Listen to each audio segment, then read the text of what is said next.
Alors, bonjour et bienvenue dans cette nouvelle vidéo Laravel dans laquelle nous allons maintenant parler ici du système de mailing. Donc, on va mettre ici un système d'envoi de mail. Là, comme ça, lorsqu'on fera ici l'inscription d'un parent, donc je vais reprendre le processus de création des parents. Lorsqu'on finit d'insérer ici un nouveau parent dans la base de données, on souhaitera envoyer ici un message à ce parent-là pour lui dire très cher parent, vous avez été inscrit à notre plateforme, blablabla, blablabla. Donc, on enverra ici un message au parent pour lui dire qu'il a rejoint ici notre plateforme et qui peut se servir de notre plateforme pour suivre ici les paiements de scolarité de ses enfants. Donc, on souhaitera mettre en place ce système de mailing là qui va prendre forme à chaque fois qu'on aura inséré ici un parent. Donc là, par exemple, je prends ici le formulaire, j'insère ici un parent et dès que le formulaire est validé, j'envoie un mail à ce parent-là pour lui dire qu'on l'a ajouté ici à notre système et qu'il pourra utiliser notre application mobile pour suivre ici les paiements de scolarité effectués par ses enfants. Donc, comment est-ce qu'on va mettre ça en place? Et pour le mettre en place, c'est plutôt simple. Laravel a mis en place ici un système de notification qu'on peut utiliser. Et on peut utiliser le système de notification comme son nom l'indique hein, pour gérer ici les notifications. Genre, quand on dit les notifications, vous savez ce que c'est que la notification. Mais nous, dans notre cas, ce qui nous intéresse, c'est comment est-ce qu'on peut envoyer des mails. Eh bien, il faut savoir que Laravel a plusieurs méthodes d'envoyer des mails. On peut envoyer des mails avec la méthode mail tout de Laravel, ou alors on peut ici utiliser le système de notification pour envoyer des mails.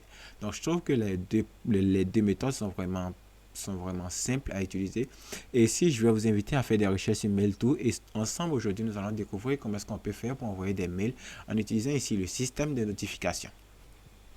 Ok, c'est parti ici pour le système de notification. Donc là, ici, on va pas trop s'attarder. Je vais partir juste à l'essentiel. Et ici, comme je l'ai dit, les notifications, on peut les utiliser pour gérer les notifications ou permettre d'envoyer des mails à des utilisateurs ou à des adresses mail. Et pour commencer tout ce processus-là, il va falloir qu'on génère d'abord ici une notification. Donc là, mon micro fonctionne parce que ce tutoriel, je l'ai fait une première fois. Le micro n'avait pas pris et donc cette fois, je l'ai repris et je dois surveiller le micro pour m'assurer qu'il fonctionne totalement. Ok, donc c'était une petite parenthèse. Et comment est-ce qu'on fait ici pour créer ici notre système de notification?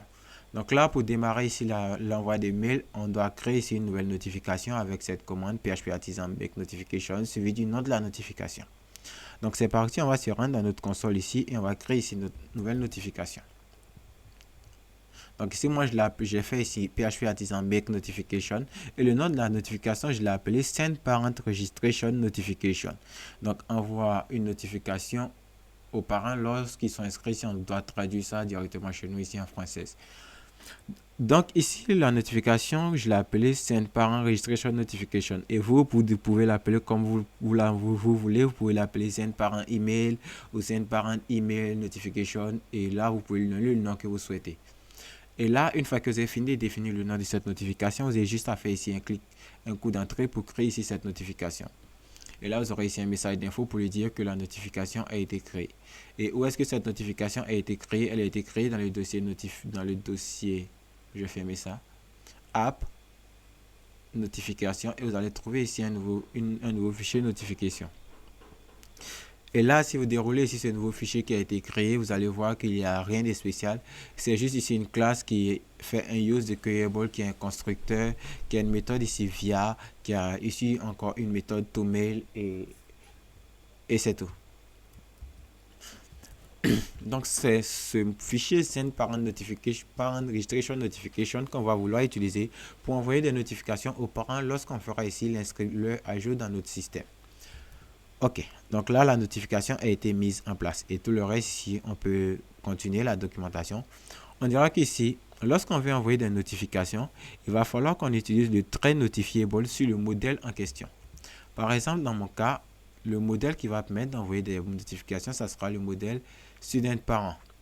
Et pour que vous puissiez comprendre mieux le principe, prenons le cas où, sur votre site web, vous souhaitez envoyer un mail aux utilisateurs à chaque fois qu'ils sont inscrits ou enregistrés ou à chaque fois qu'ils s'enregistrent. Donc ici, Laravel nous dit que on doit importer ici le trait notifiable, donc le trait notifiable, dans le modèle qui va permettre de gérer ça. Donc ici, dans notre exemple qui permet d'envoyer des mails aux utilisateurs dès qu'ils s'inscrivent, on doit trouver ici le modèle qui permet d'interagir ici avec les utilisateurs. Et selon cet exemple ici, le modèle qui interagit avec les utilisateurs, c'est le modèle user. Donc ici, ils disent que pour ce modèle-là, on doit ici lui ajouter ici un nouveau trait notifiable. Donc comme eux l'ont précisé ici, on fait ici un use de notifiable.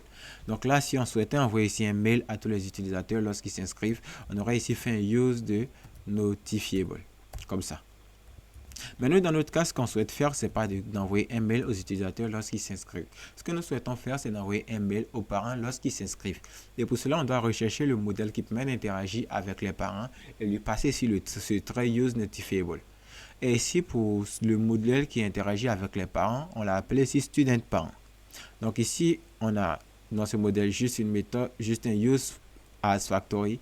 Et ici encore, on peut venir lui mettre ici une virgule. Là, et ici, on va lui dire que maintenant, tu auras aussi un trait qui s'appelle notifiable.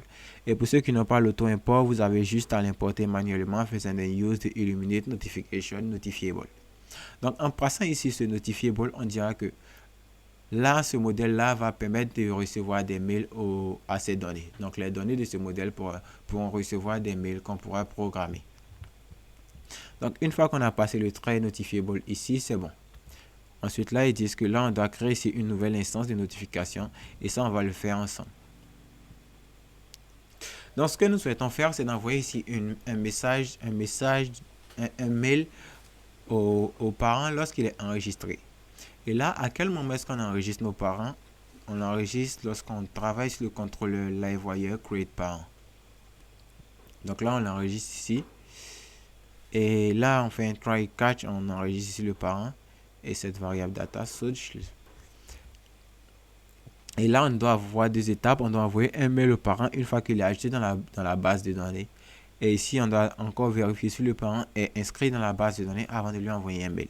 Et si son inscription dans la base de données échoue, on ne doit pas lui envoyer un mail. Et ce mail sera envoyé uniquement que lorsque son inscription dans la base de données sera confirmée.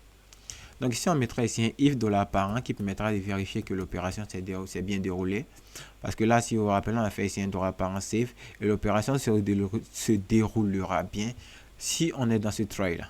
Donc lorsqu'on fait ici un if $parent, c'est encore une deuxième vérification pour nous rassurer que cette opération là qui est le $parent save qui permet d'enregistrer le parent de la base de données, c'est bel et bien déroulé. Donc ici, on dira qu'avec ce if $parent, ça permet de vérifier que ce parent est bel et bien inscrit dans la base de données. Donc ici, si ce parent est inscrit dans la base de données, ce qu'on peut faire ici, comme la Ravel le dit sur le site, on peut ici appeler la méthode notify sur cet élément-là. Donc notify. Et pourquoi est-ce qu'on appelle ici cette méthode notify? Parce qu'au niveau de ce modèle, du modèle student parent ici, on a utilisé ici le trait use notifiable. Donc voilà pourquoi est-ce qu'ici, on a la possibilité d'appeler ici cette méthode notifiable. Et ici, au niveau du contrôleur, vous ne passez pas ici le use notifiable. Lorsque vous appellerez ici cette méthode, cela ne fonctionnera pas. Donc ici, lorsqu'on fait un $user notify new invoice paid et ça, ce qu'on doit faire ici, c'est qu'on doit lui passer ici la notification que nous avons créée. Et ici, notre notification, on doit passer d'abord le mot-clé new pour lui dire qu'on va générer ici une nouvelle instance. Et ici, la notification, je l'ai appelée send parent registration notification. Et là, on doit l'appeler comme étant une fonction. Donc ici, vous devez passer ici le nom de votre notification que vous avez créée. Et si vous avez oublié le nom de cette notification, pas de problème, vous pouvez vous rendre dans le dossier app directement et vous allez trouver juste en bas du dossier modèle le dossier notification et vous allez trouver ici le nom de la notification que vous avez créée. Donc là, juste en procédant ainsi, on envoie ici un mail à ce parent là. Ensuite, maintenant, ce qu'il va falloir faire, c'est de customiser ici le mail qui sera envoyé. Donc là, ici, on peut cliquer sur le fichier de la notification et on va se rendre dans la section to mail ici. Et ici, cette section to mail, elle contient ici le mail de base qui sera envoyé lorsque l'utilisateur sera envoyé à l'utilisateur. Donc là, il va falloir le personnaliser. Donc dans cette section to mail ici, on va devoir personnaliser. Et là, lorsqu'on dit line, c'est une ligne. Et ici, action, c'est un bouton d'action qui va être dans le mail. Donc là, on va personnaliser. On va dire ici bonjour. Vous venez. Donc là, on va personnaliser le message. On dira que vous venez d'être ajouté en tant que parent dans notre application.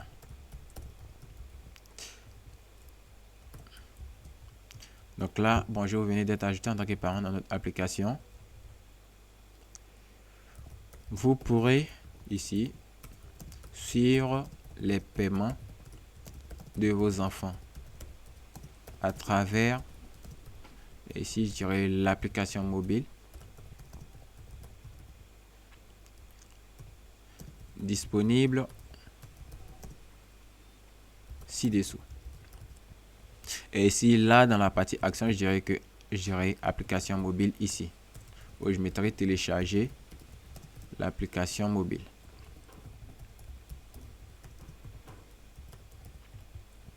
Ensuite, là, je peux faire sauter la dernière ligne. Et ici, ce sont les lignes qui vont contenir ici notre mail. Ensuite, ici, au niveau du create parent, lorsqu'on fait ici un notify et qu'on fait ici un send de new notification, il y a une petite chose à comprendre, c'est que cette méthode-là, elle permet d'envoyer des notifications. Et sa première fonctionnalité, ce n'est pas d'envoyer une notification par mail. Il peut aussi arriver à un certain moment où vous souhaitez sauvegarder cette notification dans la base de données et interagir avec cette notification au niveau de votre front-end. Et là, par exemple, vous ne voulez pas envoyer cette notification par mail, mais vous voulez l'envoyer dans votre database et l'afficher lorsque l'utilisateur, si jamais il y a un système de parents, lorsque ce parent-là sera connecté à son espace. Là, vous devez ici changer la méthode via, qui est la méthode par laquelle la notification sera exécutée, qui est soit mail, soit database. Donc là, vous pourrez découvrir plus sur la documentation. Mais là, si ça reste ici sur mail, lorsqu'on est ici sur mail, lorsque le VIA est ici, on retourne juste ici le mail, c'est cette fonction toMail qui sera exécutée. Donc là, on va enregistrer ça et on va venir tester. Ici, je vais me rassurer que le micro continue de fonctionner très bien. Et ici, je vais venir enregistrer ici un nouveau parent. Donc là, je vais vider ma table parent. Et ici, je vais venir enregistrer un nouveau parent et je vais lui donner mes informations. Donc là, il y aura Oliver. Et ici, je vais lui passer ici mon mail. Là, je lui passerai mon contact et je vais cliquer ici sur ajouter. Donc là, puisque c'est une méthode asynchrone, il va mettre un peu de temps et il devra nous renvoyer le résultat de son opération dans quelques temps. Ok, donc là ici, nous renvoie ici le message d'authentification, le message de retour. Donc là, il nous envoie ici une erreur. Et là, pourquoi est-ce qu'il nous envoie ici une erreur? Parce que là, si vous vous rappelez, au niveau de create parent, on a fait un DD ici, donc l'erreur est listée dans ce catch ici. Donc ici, il nous dit qu'il n'arrive pas à se connecter au serveur Google avec les informations fournies. Eh bien, il a raison. Mais on va vérifier dans la table des students parents, on voit que le parent en question a été enregistré. Et ici, ce qu'il n'arrive pas à faire, c'est qu'il n'arrive pas à se connecter sur notre compte Gmail pour envoyer ici le mail. Eh bien, il a raison parce qu'avant d'envoyer des mails, il va falloir configurer ici notre compte Gmail. Et ici, pour la configuration, on doit aller dans le dossier ENV, dans le dossier .env. Et avant de faire toute modification, il va falloir couper ici le serveur. Une fois que vous êtes dans le dossier .env, vous devez retrouver ici la section qui concerne les mails. Donc là, ça commence par mail driver et ça finit par mail from name. Ok. Là, dans le mail driver, il va falloir faire une petite configuration. Donc, ce qu'on veut faire, c'est qu'on souhaite envoyer nos différents mails en utilisant le service de Google. Donc, le service de Google, à noter qu'il est gratuit en utilisant Laravel. Donc, c'est ce que vous allez faire. Si vous n'avez pas au niveau du mail driver, vous allez passer ici le SMTP. Au niveau du mail host, vous allez passer le host de Gmail qui est smtp.gmail.com et le 587, c'est le port de Gmail. Ensuite, au niveau des mail username, vous allez définir ici le mot de l'adresse mail qui permettra d'envoyer ici des mails. Ici, au niveau du mail password, vous devez définir ici le password. Par exemple, si cette adresse mail, M. Oliver, que j'utilise, si le mot de passe était 1, 2, 3, 4, lorsque je me connectais à Gmail, je dois passer ici le 1, 2, 3, 4, le mot de passe exact. Ensuite, ici, le mail encryption, c'est TLS, vous devez le passer. Et ici, le mail from address, c'est à peu près la même adresse que lui. Et là, vous pouvez ici le mettre sous forme de chaîne de caractères. Et ici, encore, je vais tester un truc. Je vais mettre ici, ça provient de Laravel 9.scholarity. Donc là, je vais tester ça, mais je pense que là, le mail from address doit matcher avec le mail username. Et ensuite, lorsque vous aurez fini de faire ça, ça va fonctionner. Donc là, on va enregistrer ça et on va encore relancer notre serveur et vérifier que ça fonctionne. Donc là encore, je vais venir supprimer ici le parent que j'ai enregistré. Et là, je vais rafraîchir ma page. et encore tenter de m'inscrire à nouveau. Donc là, ça sera encore Ombra Oliver et mon mail, ça sera ça. Et encore mon contact. Et cette fois, je vais cliquer ici sur ajouter.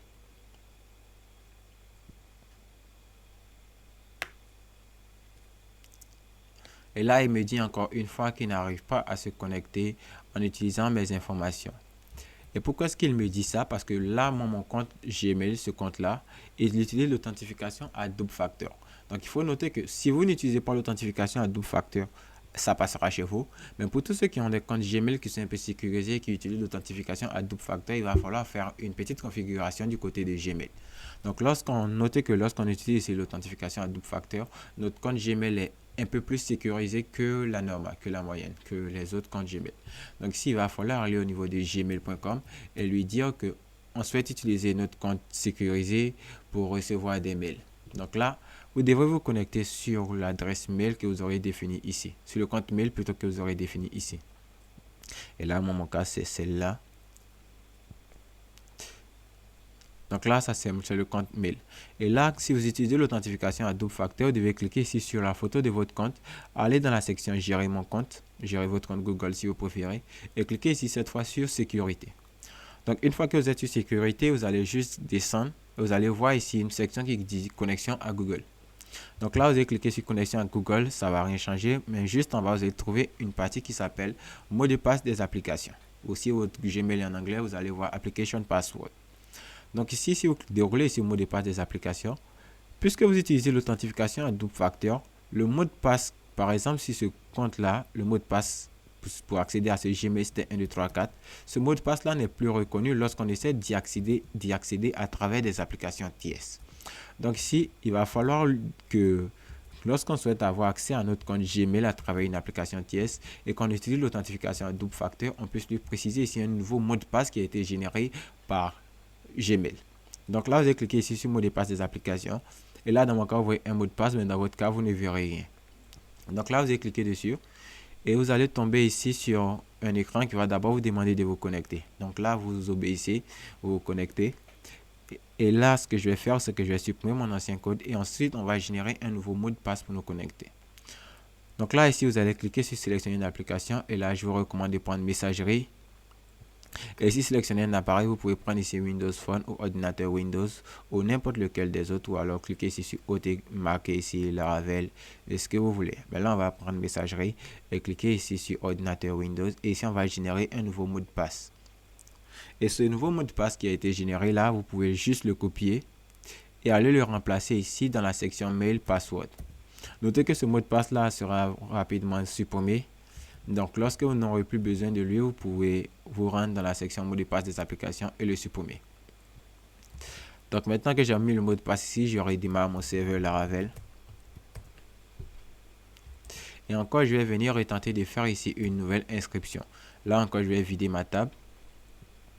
Et ici, je vais ouvrir le compte Gmail qui doit recevoir ici le mail.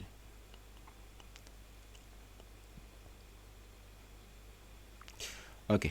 Donc là, je vais encore essayer et là, je vais tenter de m'inscrire à nouveau. Donc là, c'est Ombra Oliver et le mot de passe est ombraoliver28@gmail.com et le contact, c'est ça.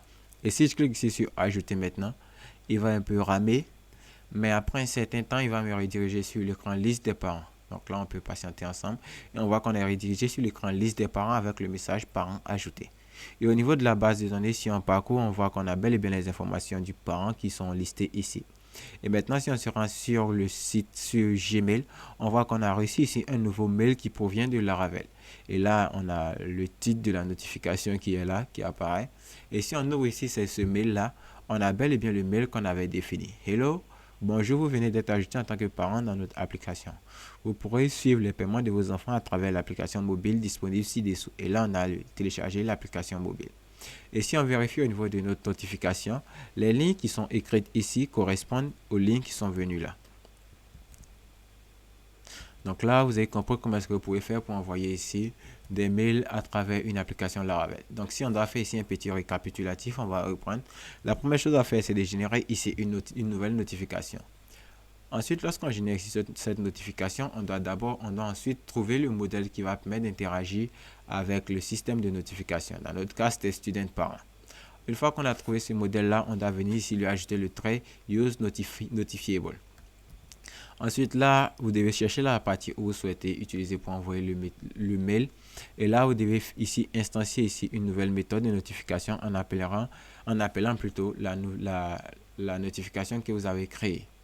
Donc voilà, vous avez compris comment est-ce que vous pouvez gérer ici l'envoi des mails dans une application Laravel. Et pourquoi est-ce qu'on a mis ici ce système d'envoi des mails en place? Parce que plus tard, lorsqu'on va pousser ici le système de paiement, à chaque fois qu'un élève fera ici un paiement, on envoyera ici un mail à ses parents pour lui dire que votre élève, tel matricule, tel nom, telle classe, vient d'effectuer un tel paiement de scolarité et il lui reste à payer tel montant. Ça permettra ici aux parents de suivre le montant de l'évolution du paiement de scolarité de leurs enfants. Donc, si ça c'est clair, merci. On se retrouvera dans pas mal de temps pour continuer ici cette application de gestion de scolarité. Donc, merci et ciao.